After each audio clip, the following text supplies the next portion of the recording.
Почитувани, Преспа и Ресен во овие 3 години на владење на СДСМ го доживеа најголемото назадување и пропаст. Производителите на јаболка се соочија со сериозни проблеми.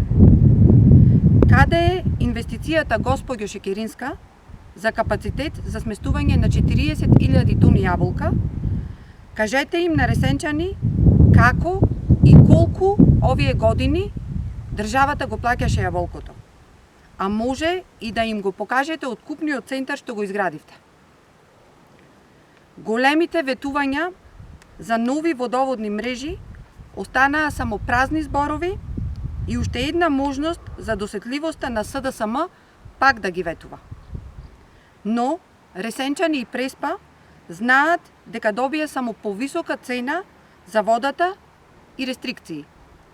Ни трага, ни глас од ветуваните канализацијски системи и пречистителни станици во Стење, Долнодупени, Грнчари, Подмочани и во одделни градски подрачја. Инфраструктурата е во очајна состојба и во градот и во руралните подрачја, а загрижувачка е и хигиената. Плажите, како таа во Стење, се гледа дека се упропастени, а вие, почитувани од СДСМ, не сте во состојба ниту да го одржувате она што ВМРО ДПМНЕ го изгради. Знае Ресен, виде Преспа, каде не води вашиот прав пат.